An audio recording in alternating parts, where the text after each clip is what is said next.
Hi, and welcome to Canadianish Comedians. I'm Laura Toogood. And I'm Julie Betts. Cathy Gatlin is the instructor and owner of Improv for Health. Over the last 22 years, she has taken classes at Second City, Bad Dog Theatre, formerly Theatresports, and most recently at the Kate Ashby Academy. For several years, she was a member of the improv troupe Born a Swirly, performing throughout Toronto. Her passion is building community as well as strengthening confidence in kids and adults.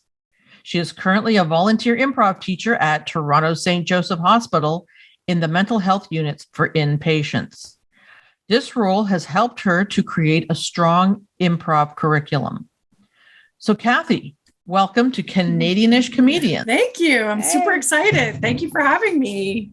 So you're a Canadianish comedian, and like a lot of people, myself included, and many comedians, you've been on a mental health journey of your own. Tell us about that and how improv has helped. Absolutely. I just realized I should be looking down here, right? Not up here. Wherever. Do you guys care? Do you care? Okay. No. All right. No, but if you do that thing every time you switch. I'm just going to do that. I'm just going to always do that. Okay. Sorry, I have ADHD. Could you ask the question again? Oh, I remember. Yes, my own mental health journey. Yes, absolutely. So I have general anxiety disorder with depressive episodes, as well as ADHD. And my last depressive episode, I really struggled. And when I came out of it, I said, if I come out of this, I am going to teach improv. And so I volunteer, I run adult classes, I run kids classes, and it just really helps me. It really helps me kind of get out of a spiraling thought chain. Mm-hmm. That's awesome. We've talked about it numerous times during our podcast, how important laughter is in mental health.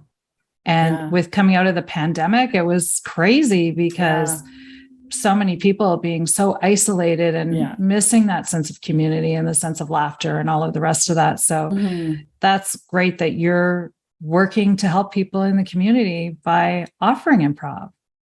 Yeah, it's super fun. I have kids who, have said to me things like, I've never really had friends before. So I've really tried to kind of create this community online, but we meet in person sometimes. So to your point, community is just so big. Exactly. Yeah. Exactly. And plus, I guess along the way, by doing that, it helps you. Absolutely. So I just before we came on live, Laura asked me how my day was going, and I am not having a great mental health day. And I think that, talking with you guys helps. It gets you out of your head, right? Now I'm back. I'm feeling so much better, and I have a class tonight, and I know that will get me thinking in a creative, fun, silly way. It'll make me laugh. And, I always say improv's like, remember when we were kids on the playground and you'd play pretend, be like, okay, let's pretend we're on the moon and we're going to have cottage cheese or whatever it is that's happening. And I don't think we do that enough as adults. No, as adults, we go, I'm just going to pretend you're not here. Yeah. Exactly. Yeah. I think it's very cool that you're doing it with kids too. Because as you said, like we grew up, we were outside, we were using our imaginations, we were playing, we were thinking up things, we were letting our Barbies get married or, digging out and looking for frogs and stuff. And kids nowadays just don't get enough of that. And I think a lot of that creativity kind of fell to the wayside in the last decade or so. And it's nice to see people that are taking the steps to encourage kids to play and use their imaginations, because in the long run, it's going to benefit everybody. I totally agree. Although I always have to say, Julie, whenever anybody talks about the nostalgia of us growing up, I always have to add, well, I mean, there was I'm 50. So it's like, in the 80s, no one knew my mental health diagnosis, right? So I would prefer to be now because, then I was just crazy. Whereas now, I have, but I don't know why I just said that, Julie. That's okay. I'm the same generation. I'm a little bit older than you, so I do get it. because you recognize what a stigma it was. Yeah, exactly. You know, Yeah. and People actually didn't that's understand. Yeah. yeah. No, Yeah. for sure. And it's funny because I get together with a bunch of my grade 8 friends every Nice. year. And the last time we were together, I started talking, like I just said, I go, you know, it's sad that back then, like we definitely had a fully autistic student that went to school with us, fully autistic, very almost nonverbal. Would sit in class, just staring straight ahead, didn't interact, was very hard to get them to participate in anything. And then there was the boy with ADHD. For sure he had ADHD. He was never diagnosed. He spent half the time in the principal's office or in the little learning room. Yeah. They would just put him so that he wasn't distracting the rest of the class. And it's like, I get it. We kind of were raised by wolves back then. That's the way I always described growing up in the 70s and 80s. Our parents had no clue what we were doing. Mental health was not on the table at all. There is the advantage that way for kids nowadays, because for sure, like, and even me, my daughter's 24, and it wasn't until she was 21 that we even thought to have her, and she thought of it, not even me, to have a diagnosis to see what was going on with her. And she was diagnosed with ADHD at 21 or 22. And it's like, I felt so bad, like as a parent, that I had failed, because I'm like, why did that not even cross my mind to think that she may have had an issue or not an issue, but like something that was diagnosable, that, you know, putting her on ADHD medication, her last 2 years of college were like night and day from the first 2 years. And I'm like, oh my God, like how much did she struggle? Like, and I feel like I'm relatively woke, you know, but I just never, so it is definitely better for kids nowadays. Yeah. But again, bringing play and bringing imagination and improv, like I know my life changed dramatically once I started doing improv. It really brought the fun back in me. And even friends and coworkers were like, you laugh a lot now, like you're having a really good time. And I'm like, yeah, I really do. I really enjoy it. So yeah, it does make a difference for sure. There's something out in me too, but I think it just, I don't know what, improv. I love it. I miss it. Like we haven't done it in so long because of the pandemic. It's just like, for me, it was an outlet to get a lot of frustrations out.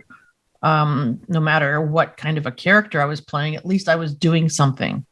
And well, you should join me tonight, Laura, 7:30 online. Yep. Oh, that's fun. Yep. Do it. 7:30. 7:30. Can you fit it into your busy schedule? Can you Laura? fit it in? Yeah. Well, no, I'm not. I'm actually entertaining that. And it's a lovely bunch of women and one guy. Perfect. That's great. So part of the reason why we started doing Canadianish comedians was because for now we're focusing mainly on like women, LGBTQ plus, because there aren't enough of us in the community and in the comedy community. And that's why we're like, hey, let's reach out to all these amazing women that we've somehow stumbled across and start interviewing them to see like what brought you guys into this and what benefits do you see? And even some of the times, like, what are the struggles that you've encountered? You know? So thank you for joining us. The biggest thing that, I mean, what you do, it just blew my socks off. It's like, well, that's cool, you know, because it's so needed. And like I said at the beginning, about comedians, and having mental health issues, it's pretty obvious. Yeah. For sure. What's that meme on social media? Did you have a normal childhood, or are you funny? I have not seen. I think I'm going to call my mom. Mom, you should email that to me. We'll post it. Yeah. That's perfect. That really is. Yeah. That's great. So how did you decide that you wanted to volunteer and help others? Like, obviously we said it's so rewarding to see the changes that you make in people's lives, especially kids. Can you tell us some of your experiences and what drove you to do that? yeah, so I was in a depressive episode and it was a very tough one. So I didn't know if I'd get out of it, quite honestly. So I said, I just kept saying to myself, if I get out of this, I'm going to go give back. Like I promised myself, I kept promising myself that. So I'm actually at the outpatient adult unit and the inpatient kids unit, as well as kind of doing the stuff on the side, my company on the side. And the experience has been incredible. I obviously work with a lot of different people with either mood disorders or thought disorders. And it's just, it's very rewarding because, if you see someone who's quite obviously really struggling, and even if they just have a little bit of a scene or integrate in some way into a warm-up, it's just incredible. Like I just get so excited because I just know that maybe for, 45 minutes that day, maybe they weren't, they were doing better in their head. Mm-hmm. Yeah. That's great. We felt that way. Like when we were doing our improv together, Laura and I met 6 years ago, at a class that a friend of ours taught. And, it was so much fun. Like I looked forward to it every week because it was my one opportunity to kind of, like you said, get out of your head and interact with people in a way. Like I work retail, so I interact with people every day, all day. But this way, it was so much more fun in that you could really use your imagination and make people laugh and laugh yourself. So it was great. So, Cathy, do you find that there's a lot of differences between teaching improv to kids versus adults? Yeah, that's a good question. I almost said adults. Adults. That's awesome. Potato. I love, exactly. Yeah, that's a really good question. I think that kids have warm up quicker. So they get out of their heads a lot easier and into their bodies. So they stop thinking the way we're supposed to think. I don't know why I keep doing this, but so I would say that kids are naturally attuned to being silly and playing. So in a lot of ways, it's easier. So with adults, I have to spend more time. Hey guys, remember, don't think first, right? Remember the 3 rules of improv. Say yes. Don't judge yourself and say the first thing in your head. Again, things that kids, it just comes more naturally. I'd say the only other big difference is my kids' class always goes to some form of someone dying or being maimed. That's awesome. Yeah. So adults don't go there, but my kids are just like, and then he gets thrown off a cliff or, so it gets very physical in my children's class, in my 9 to 14-year-old class. Nice. Do you think that's driven from cartoons and things? I mean, I know we had Roadrunner and the Coyote that had those interesting endings. I don't know why it is. I don't know. I've never really thought about it. It's a good question. Maybe because kids are so far from death that it doesn't scare them as much as adults. Right? I love that. Yeah. It's all about timelines. Exactly. Right. So much closer to the other end of that that I'm like, we'll avoid that discussion. Yeah, exactly. Right? Yeah. And have you done any other forms of comedy? Like, have you tried anything else? Oh my goodness. I have only done stand-up in grade 12. Yeah. I went to St. Joe's Wellesley in downtown Toronto. Nice. And I did a stand-up set. It went really badly. Oh. Yeah. But I can relate. Yeah. I can relate. So I would say, I'm more of an improviser because I like to riff off other people. So no, this is my only form of comedy. Yeah. I agree that I much prefer improv to stand up because you do have people to cover your derriere. Yeah. When things go south. Yeah. And it's nice to like riff off other people. Yeah. Right. Yeah. So Laura's a little bit both ways, right, Laura? But what do you mean? Yeah, exactly. You?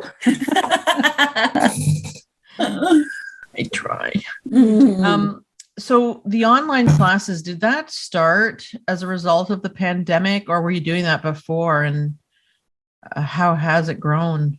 Yeah, that's an awesome question. So before pandemic, I was only volunteering. So I was doing 2 hours a week at St. Joe's.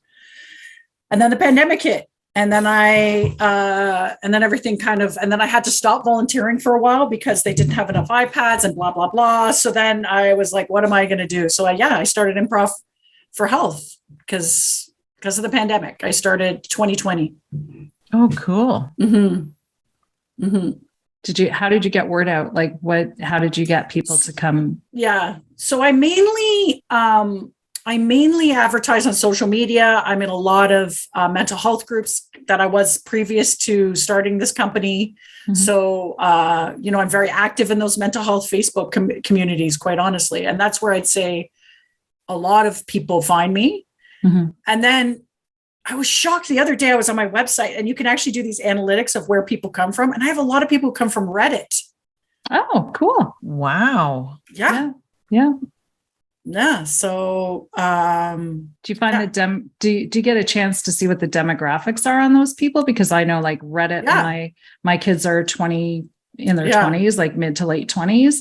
And they're definitely, my son more so than my daughter, definitely into the Reddit scene.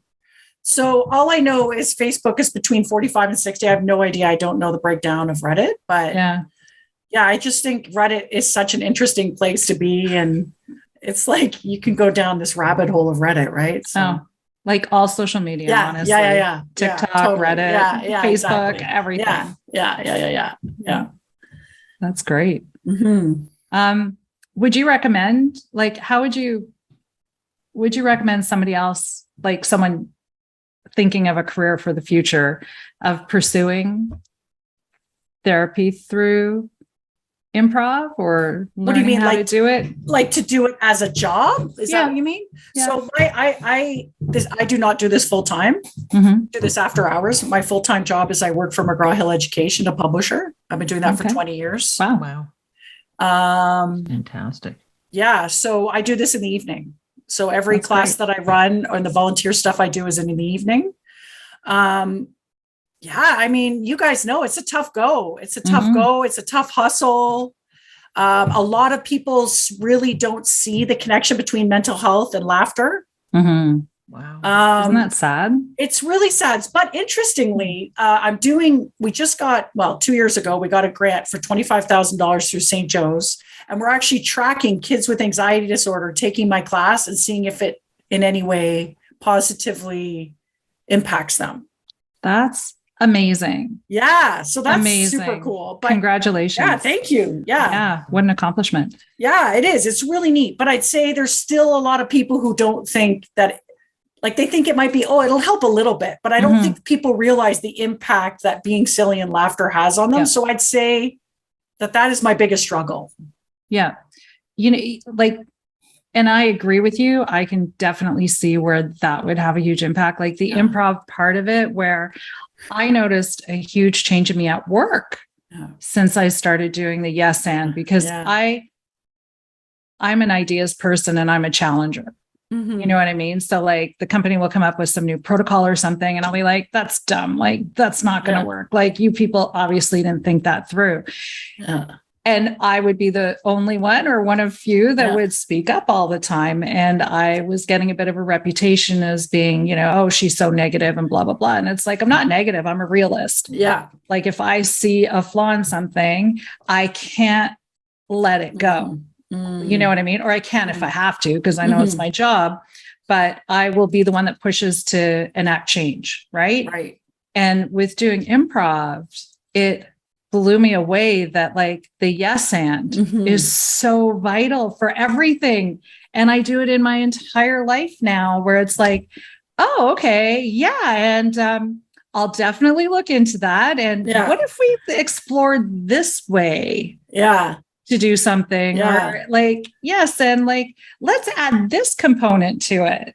And you suddenly go from being someone that's like negative and, like not a team player to somebody that's like, oh yeah, Julie always agrees. And that's like, so interesting. Okay. Yeah, I am agreeing. Yes, I am. And we're going to make things better for everyone. Mm-hmm. So I think also, because we were talking about this earlier, sometimes people think you also have to be funny to do improv. Oh, I have to be funny, like stand up. Like I got to have like a beginning, middle, end. Right. And I always say to people, you don't have to be funny to do improv. We can just create scenes and be silly together. Yeah. Right. Because the improv I'm doing is not to get in front of an audience in Second City and do that. Like we're just here to have some fun. Yeah. So I think that's a big, I think a lot of people kind of get scared of comedy because they're like, well, I'm not funny. Right. So I think that, it's interesting. I was at my hairdresser the other day and he said to me, well, I don't think you're funny. And I was like, thank you, Caleb. There goes your tip, buddy. But the thing is, I'm not like, hey, like in a traditional, maybe more stand up, I'm more like silly, weird. Yeah. So anyway, your hairdresser story reminds me of a time I was I've been separated for 5 years from my ex. And I went on my first date in 30 years last summer. And when I was talking to the guy on the phone, he was a friend of a friend sort of thing. And I'm like, yeah, I'm into the comedy scene. And, I do a little bit of stand up. I do a little bit of improv, blah, blah, blah, blah, blah. And he's like, oh, I don't understand comedy. And I'm like, oh, what? Is that supposed to be funny? Because that's not funny to me. And even when I did, go on the one date with him and he restated that he's like, oh, I guess you're going to be really sarcastic. And I'm like, yeah, I can be very sarcastic. Like, just be forewarned. But you really don't understand. Like, don't you watch comedy specials? And don't you find some people funny? And he's like, yeah, but like not as a career. And I'm like, oh, okay, sure. Mm-hmm. So one date, it was great. And that was it. Yeah. That was it. Thank you. Yeah. I think one of the most attractive things in a man is his intelligence and his wit. Yeah. If you're funny, come on down. Yeah. If you're not funny, no, thank you very much. Or at least have a sense of humor. Yeah. Yeah. True that.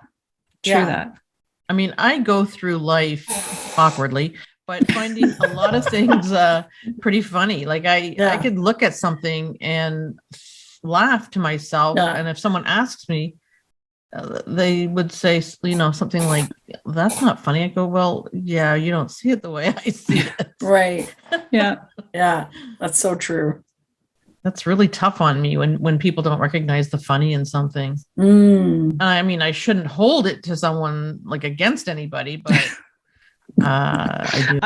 I'm laughing because Laura sends me these jokes all the time. Like she'll text me these jokes. I'll be at work and I'll see this joke and I'm like, and then I'm like, okay, go into Laura's head and make it like a full explanation. And then 30 minutes later, I get an LOL back. That's awesome. Not 30 minutes. It just takes me a minute sometimes. Yeah. And she comes up with these gems, but it's just like a segment of it. And then when I go like, I didn't get it. And then she'll explain it to me. And I'm like, oh, that's actually really, really, really funny. That's awesome. Let's keep doing that. Yeah. So, and I just need to get it out of my head. Yes. So she texted to me. What would I be? The head shrinker? No. Go ahead, Julie. No, I just wanted to circle back a little bit. And I said that, I keep saying that, but anyways, you said about improv not having to be funny. And I agree with you. Like the one teacher that I had for sure said that numerous times. And then another teacher that I had said like an improv scene can be compelling too. Yeah. It doesn't necessarily have to have humor in it. It's the fact that you're interacting and accepting what the other person has to offer and that you're building something from that. And it should have some type of not be a transactional scene either. Yeah. Right. Yeah. So, and that's important because again, taking those skills back into your everyday really can help everyone. Oh my God. I'm writing this down. Stop. I am. But it's true. Taking skills back to your everyday. See, you guys are teaching me. Oh, stop. I was just going to say, you're welcome. You're welcome. You're welcome. That is trademark. You're welcome. I ignore everything Julie says. So I'm glad you wrote it down.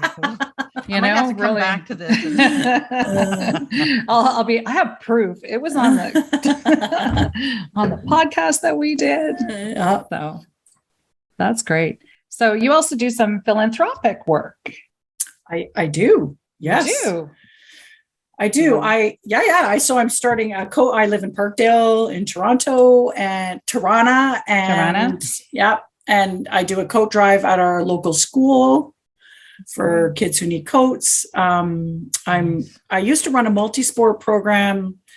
That unfortunately had to, so much of life is insurance. So we had it for 4 years and then we had to stop for kids who couldn't afford after school programming. And I'm becoming more involved in West Lodge Food Bank, which is a apartment building just north of us. And they actually have a food bank inside the apartment building. Wow. Yeah. So that isn't the building that actually has a restaurant and you pay what you can?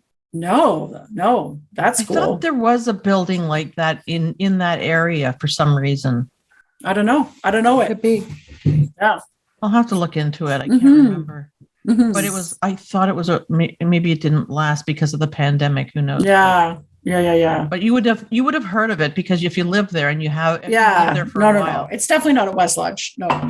Yeah. I find that a running theme that we're getting with all of you amazing women in Canadian comedy is that you guys don't sleep, do you? Actually, I mean, people with depression sleep too much. So I get my rest. I'm not one of those. You know, whenever women talk about, I have this and I have this and I have this, I'm like, that sounds exhausting.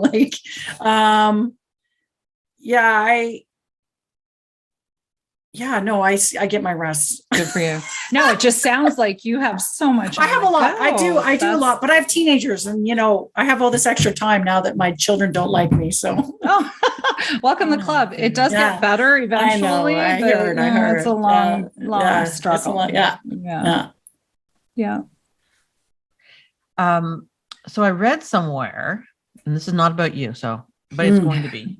Okay, cool. Every year on October the 7th, it's World Smile Day, and apparently National Forgiveness and Happiness Day. And I was going to ask you, how do you celebrate those days, if you do? I was completely unaware of that. So that is cool. Not tied into the Tim Hortons smile cookies, I guess. Yeah, no, me neither. Okay. No, but you think that it should be, right? I know, yeah. Like, what a missed marketing opportunity, Tim's. Yeah. The funny thing about those cookies too is that I always find people like they're supposed to make you happy because they have a big smiley, but everyone posts their. I know. Isn't it the worst? I'm like, people, give them a break. They're making millions of these cookies. I think, I'm not to get too philosophical, guys, but, with somebody with a fairly serious mental health disorder, or as other people, somebody gave me another word, mental health. Neurodiverse. That's the new term, right? Which I love. It's like, I'm just different. I'm not worse. But anyway, I think that, using words like happy is a ton of pressure. Mm-hmm. Right? Like I know I seem like a happy person, but that's because I'm just super extroverted and I love talking to you guys, people on the streetcar. Like I'm just extremely extroverted. But happiness for me, like I don't even know what that means because of my anxiety disorder. Like my whole life is trying to not be controlled by my worrying thoughts. Mm-hmm. So for me, like what's a happy day? Like I don't like that because I'm like, I don't know if I ever have a happy day. I think I have days where I better manage my thoughts. Does that make sense? You know what I mean? And I almost feel like happy is like this massive pressure. It's like, gotta be happy. You know what I mean? Like, it's like, or I don't know. Am I making sense? I don't know if I'm absolutely. Yeah.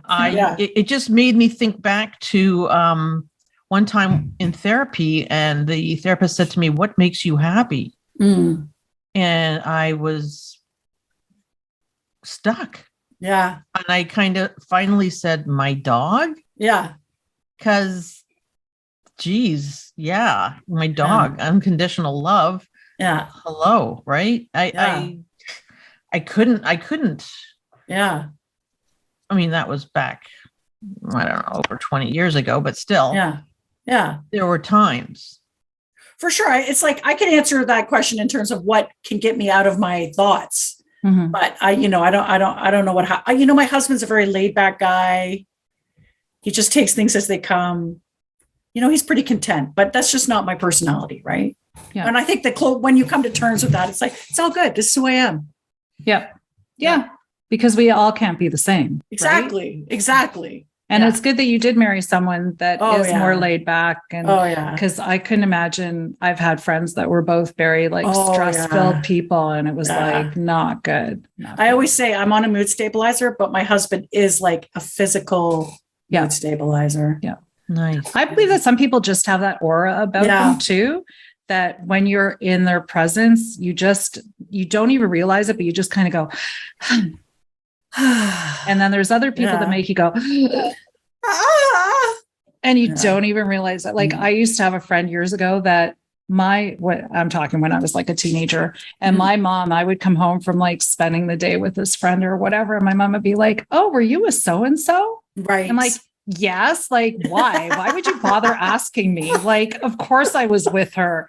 And my mom's like, I knew as soon as you walked in the door that you were with her. Yeah.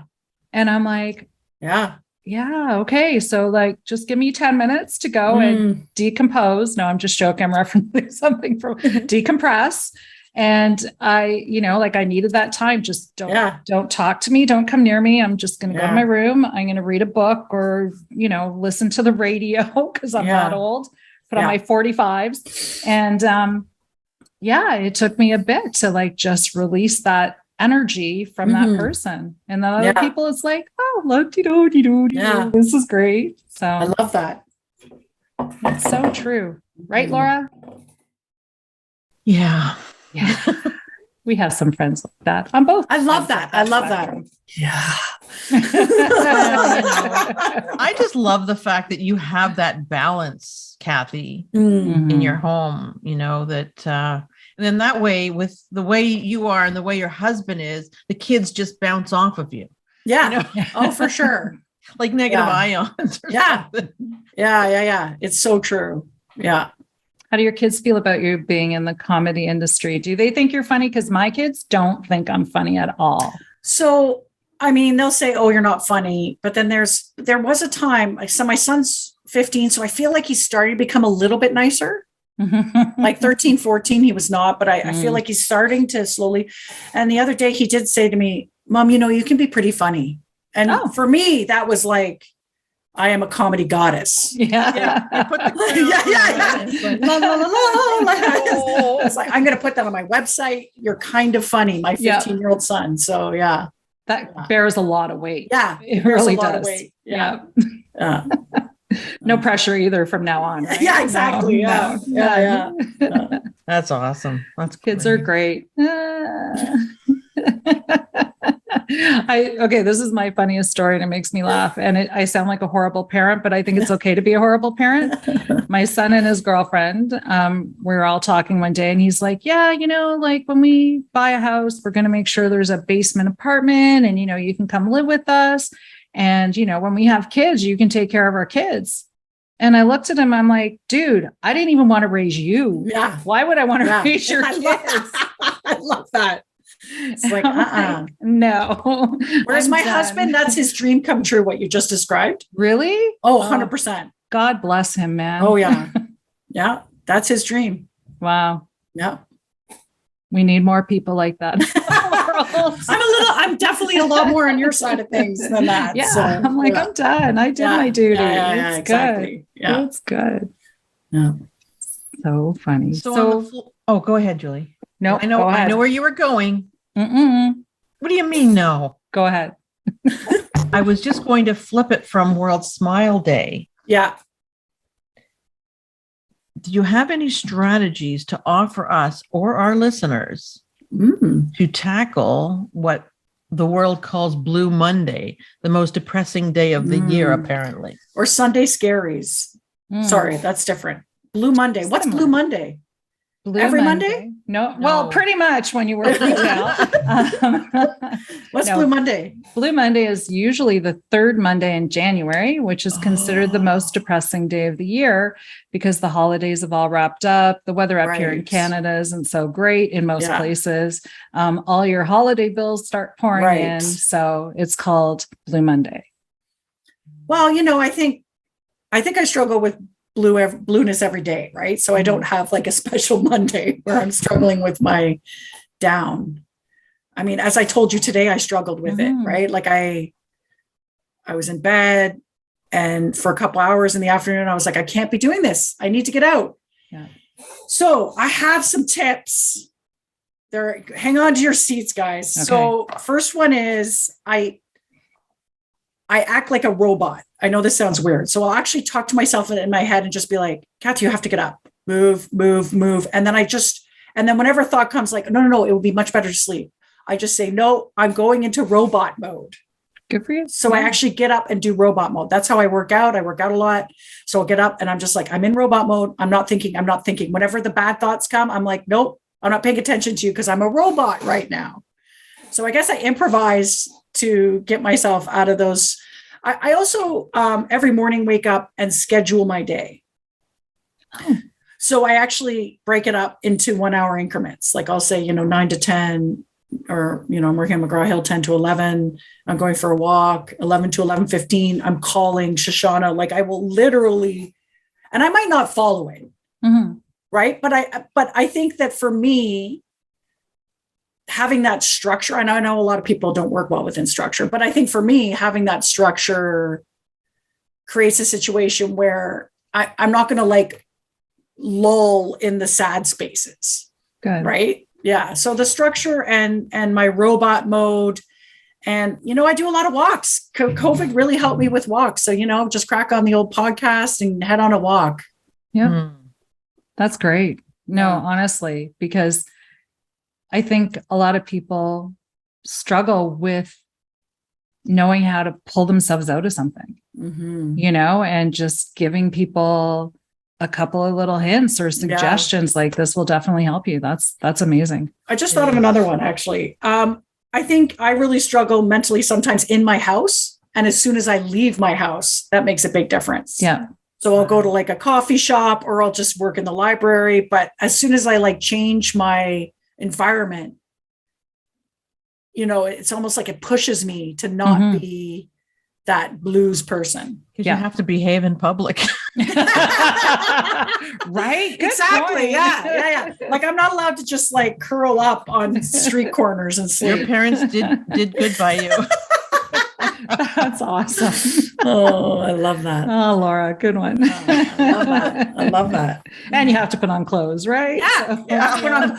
Exactly. I mean, and a bra. Oh my God. That's so interesting you say that because, once it gets dark, like it's getting darker now, I immediately, as soon as work finishes, go into my pajamas. And my family's actually pointed out to me that it actually makes me a little bit down because then I'm like, oh, like a lot of people, obviously that's comfy and cozy and it's going to work for them. But for me, it's like, oh, now I can go to bed and sleep 14 hours. Right. 14 hours. I'm that would be a little bliss. jealous about that, but again, if you have depression, you're not supposed to oversleep. Yeah, it's bad. It's bad. Yeah. That's true. That's true. Well, my happiest part of the day is when I get home and take off my bra. Yeah, that's all of our happy days. I know, right? Yeah. Like, who made these damn things? Come on. Come on. So bad. Yeah. Is there anything that you would like to discuss with us that we haven't already touched on? What a great question. I guess, I'd love to know why you guys started this. Like what kind of motivated you to start this podcast? Because this is super fun and you guys are so fun. Thank you. And I just would love to know what your goal is, like why you started it. That's a good question, Cathy. I'm going to start my own podcast. Canadianish comedians. And I just like to say for the record, I was not given this question ahead of time. No, you were not. This was totally thrown at you. This was for real. Yeah. Good job. Probably have two different takes on that too, don't we? sort of. Why? I mean, Go ahead. we're on the same page. Don't get me wrong. Mhm. But like before we were doing a podcast, like before this one, we were doing another podcast, which we will still continue doing because it's a comedy podcast and we like to laugh and hopefully make other people laugh. But this one was, I thought, I don't know. I think women needed a platform to, what's the word? Not spotlight themselves. What am I thinking? Well, we wanted to give Showcase. exposure and showcase. Yeah, showcase is the good. talents of Canadian women, whether they're established or not. Like there's a ton of Canadian comedians in Toronto. Like, I mean, sorry, Canadian. Canadian comedians in Toronto. In Toronto. But there could be American comedians in Toronto, so you are correct. True. Yeah, like Canadian-ish to me defines someone who could have been born here or someone who immigrated here and has become Canadian, looks at themselves as Canadian, or someone who was born here and now maybe works in the US or something. So you're still Canadian-ish. It doesn't matter where you come from or where you go to. Yeah. I think that a big part of it too is that we both kind of dabble in the comedy community, and we notice that there's still a huge disparity between the amount of male comics and the amount of female or LGBTQ / queer, whatever. So we thought that men just get that exposure anyways. They're always there. You go to an open mic. Like I took a friend up to Barrie for an open mic, and there were 10 comedians. 2 of them were women. I was about to say, I just went to one. It was 18 comedians. 2 of them were women. Yeah. And it was just, and the one girl, it was her second time ever doing it at an open mic. There was nobody there. Like it was me and 2 guys that my friend met outside that said, "Hey, we're doing a show, like come in." Yeah. And it kind of blew me away. And I think that there are so many funny people that are underserved in the comedy. And it's still kind of an old boys club. And we don't want to harp on that because I get it. We're hoping to bring change about in a little way, in whatever way that we can, and bring people to light and make connections and hopefully have things starting to change. Like we talked to a comedian the other day, and she's like, she does mainly sex positive, safe space shows, open mics and shows. And it's like, that's what we need, because we've all been to these shows where it's like, it's just one guy after another, dick, tit, and shit jokes. And it's it's not that funny anymore. Like, come on. Or just the rape jokes or the, wife abuse jokes or the and not to say that there aren't women comedians that do similar in poor taste, in my opinion, because comedy is very personal things, but it's like, let's try and elevate it. Canada's produced some of the best comics in the entire world. So if we can find them and bring them out here and give them exposure, I think it's great. I love that. Or even the more seasoned comedians in that are Canadianish,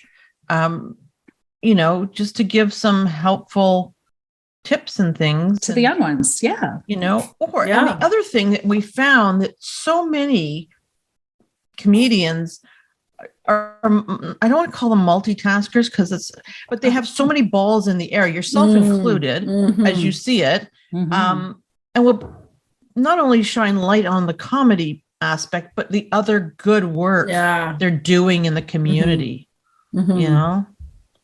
Absolutely. I think, and I don't know, it makes me happy. It makes me warm and fuzzy inside and wondering what I'm doing with my life. Hey, I just spent 2 hours in bed in the middle of the day. Can't say I haven't done that, Cathy. Can't say I haven't done that. And then the only other thing is I'm assuming at some point I get to do my little pitch. Sure. Yeah. You could do your little pitch right now if you'd like. Okay. Exciting. Yeah. All right. So my company is Improv, 4 health.com. Tuesdays, I have an adult class, 7:30 to 9, all online. And then kids Sundays, 4:30 to 5:30. So that's what I'm running right now. Yeah, I'd love to see you there. And where do people sign up for that? At my website, Improv, IMPROV, no E. You know, people sometimes are like improve for health. I'm like, no, That's autocorrect's fault. I know, it's true. It's Right? improv, the number 4health.com. Awesome. Yeah. That's great. That's We'll definitely link fantastic. everything on your bio. Yeah, cool. Thank you. And Yeah. More people need improv for health. Yay. Yes. yay, Yeah. definitely. It's helped us, Yeah. Yeah, absolutely. right? And I'm glad you're getting out and walking because that helps your mental health as well. Mhm. I Oh, love it. I know, but it's, so I spend too much time on TikTok and there's another meme. I love TikTok. So I you're love like- TikTok. Yeah. And I don't know if you've seen the one where someone's like under their blankets and it's like they're binge watching the same show they've watched like 5,000 times and they're eating their chips and they're like doing all the things I told my therapist I wouldn't do. It's like, you know what I mean? Yeah. So, yeah, there's days like that, right? Oh, Yeah, like I used to eat the brown sugar at home when I was a kid when my parents left. Nice. It's like, oh, I get a ball of sugar now. Oh, yay. Listen, my dad was French Canadian. We used to get the bread and the butter and then the brown sugar on it. Oh, love yeah. that So too. good. So good. So good. Yeah. Anyway, Cathy, thank you so much for joining It's been us. awesome. I loved Fun. every minute of it. Me too. Thank And you. yes, about Tuesday nights at 7:30. Oh my Yeah. God. Yeah. That's great. I have to check it out. And I'm not Check kidding. it out. I know. Come. Yeah. Oh, and you know what? I should mention something else. I have sliding scale so anybody who, right? So the price is $150 for 5 classes. If you can't afford it, I want you there. You pay me what you can afford. That's awesome. That's great. So I want to make that clear. Yeah. So Yeah. I when I started the company, I was like, I don't want people to not come because they can't afford it. Mhm. Yeah. So I That's want your listeners to fantastic. know that. Yeah. That's great because I know that a big challenge with getting help is the Yeah. affordability of it. Yeah. Yeah. You know? Exactly. So Mhm. you're amazing. Ah! Good on you, girl. Oh my God. I'm just going to talk to you guys every day. Whenever I'm down, I'll be like, Well, we're just an email away. If Yeah, you need, awesome. if you Yeah. need that, just there you go. There you go. I'll send you, maybe I'll start sending you my joke of the day. I would love it. I'm not kidding. I would love it. I'll edit it. Okay, good. So there. Anyway, Laura can be thank you right again, Cathy. Thank Yes, you thank so much, you. Cathy. It was our Thank pleasure. you. Thanks, guys. Take See care. you soon. Yeah. Bye-bye. Bye.